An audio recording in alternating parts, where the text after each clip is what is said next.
महर्षि दयानंद सरस्वती जी ने सत्यार्थ प्रकाश की रचना की है। हम सभी इसका प्रतिदिन स्वाध्याय करते हैं। अभी हम तृतीय समोल्लास का स्वाध्याय कर रहे हैं और तृतीय समोल्लास में वैशेषिक दर्शन से हम ये जान रहे हैं कि मोक्ष को प्राप्त करने के लिए 6 पदार्थों को जानना जरूरी है। उसमें 6 पदार्थ क्या है? तो उसमें पहला पदार्थ बताया कि द्रव्य। पहला क्या है? द्रव्य। दूसरा है गुण, तीसरा कर्म, चौथा सामान्य, पांचवा विशेष और छठा समवाय। इन 6 पदार्थों को जब हम जान लेंगे, जैसा है वह वैसा ही, उसका तत्व ज्ञान माने ठीक ठीक ज्ञान।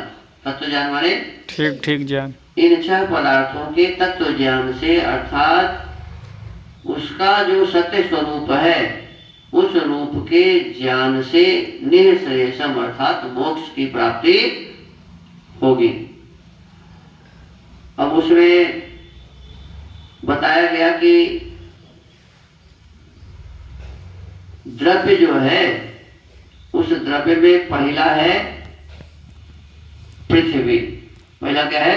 पृथ्वी। जिसके गुण क्या है जी? गंध। इसके अपने गुण क्या है? गंध। और उसमें अन्यों के भी गुण हैं, जैसे जल के गुण रस भी हैं, अग्नि के गुण रूप भी है, वायु के गुण स्पर्श भी है और आकाश के गुण शब्द भी। तो ये इस पृथ्वी रूपी जो पदार्थ है उसमें 5 गुण वाला ये है और उसका अपना गुण गंध है, ऐसा हमने जाना। फिर जो दूसरा पदार्थ है जल, उस जल का अपना गुण क्या है? रस है। जल में गंध नहीं है, जल में गंध नहीं। जल में रस है, उसका अपना गुण, और रूप है उसमें अग्नि का गुण। रूप किसका गुण है? अग्नि का। और वायु का गुण स्पर्श भी है जल में, और आकाश का गुण शब्द भी है इसमें। तो इसमें 4 गुण हैं। अपना गुण उसमें रस है, और अग्नि का अपना गुण रूप है, उसमें जल नहीं है, रस नहीं है, उसमें रस नहीं है, उसमें गंध नहीं है। तो अग्नि में रस है, अग्नि में रस नहीं है, रूप है और स्पर्श वायु वाला गुण है, और शब्द भी है आकाश वाला गुण। तो रूप, स्पर्श और शब्द वाला ये 3 गुण इसमें है। अपना गुण उसका रूप है। और वायु में 2 गुण है। वायु जो एक पदार्थ है, द्रव्य है, उसमें कितने गुण है जी? 2 ही गुण है। एक उनका अपना गुण है स्पर्श, और शब्द वाला गुण किसका है? आकाश का। और आकाश भी एक पदार्थ है, तो आकाश का गुण क्या है? शब्द। आकाश का गुण शब्द है। तो उसमें मात्र अपना ही गुण है और किसी का गुण उसमें नहीं। फिर हम पढ़े थे कि काल क्या है।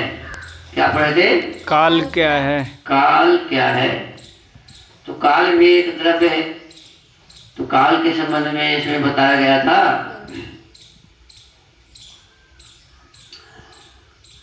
कि एक बार विलंब से माने देरी से, इस प्रकार से जब हम कहते हैं तो एक बार क्या है, एक समय है, विलंब से तो एक समय है, शीघ्र माने जल्दी, ये क्या है? ये समय है। तो जिसमें इस प्रकार का प्रयोग किया जाता है, एक बार, विलंब से, शीघ्र, इस प्रकार की बातें जहाँ प्रयोग हो तो समझ लेना चाहिए कि ये क्या है जी? काल है। ये कौन सा द्रव्य है? काल। और काल के पश्चात इसमें बताया गया था कि दिशा क्या है। काल के बाद क्या बताया गया था? दिशा क्या है? दिशा क्या है? दिशा क्या है? जैसे हम बोलते हैं पूरब, पश्चिम, उत्तर, दक्षिण, नीचे, ऊपर, फिर कहते हैं ईशान कोण, आग्नेय कोण, नैऋत्य कोण, वायव्य कोण। तो ये कुल मिला के कितने दिशा हो जाते हैं जी? 10 दिशाएं। 10 कहते हैं यहाँ से कहते हैं पूर्व, दक्षिण, पश्चिम, उत्तर, ऊपर, नीचे, जिसमें यह व्यवहार होता है उसी को दिशा कहते हैं। हम जो भी कार्य करते हैं तो किसी न किसी दिशा में ही करते हैं। तो जहाँ हम कोई व्यवहार करते हैं, जिस तरफ व्यवहार करते हैं उसी ओर को दिशा कहते हैं। इदमिति यतस्तद्दिश्यं लिंगम। जिस ओर प्रथम वाय कहते हैं, वैशेषिक दर्शन का सूत्र है, आदित्य संयोगात भूत पूर्वात भविष्यतो भूताच प्राची। पूर्व दिशा क्या है? तो कोई कहे कि पूर्व दिशा क्या है, तो अभी तो हम लोग समझते हैं कि जिधर सूर्य उगे उसको क्या कहेंगे? पूर्व दिशा कहेंगे। तो इसमें क्या क्या कहा है? देखो कि जिस ओर प्रथम आदित्य का संयोग हुआ है, देखो ये वैशेषिक दर्शन की बात है जो सब जानते हैं। जिस ओर सूर्य उदय हो उसी दिशा को क्या कहते हैं जी? पूरब दिशा, सबके लिए। जिस ओर प्रथम आदित्य का संयोग हुआ है होगा उसको पूर्व दिशा कहते हैं। और जहां अस्त हो, जहां अस्त हो उन्हें डूब जाए उसको पश्चिम कहते हैं। तो हम लोग देखते हैं रात में जब जगते हैं तो जगने के पश्चात जब सबसे पहले सूर्य को हम देखते हैं तो किधर देखते हैं? ऐसे अपने इधर सामने।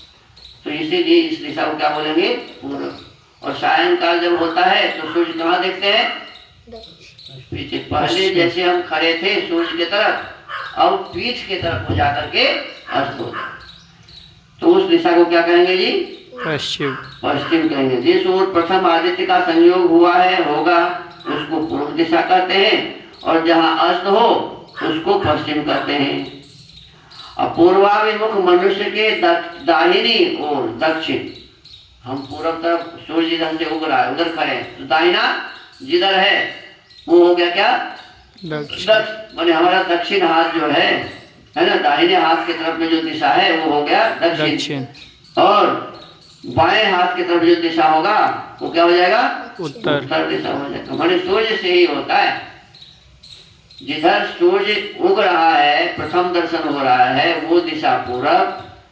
पीछे वाली दिशा जो है जहाँ अस्त होता है पश्चिम। हमारे पूर्व खड़े होने पर, सूरज के तरफ खड़े होने पर प्रातः काल किधर हाथ होता है?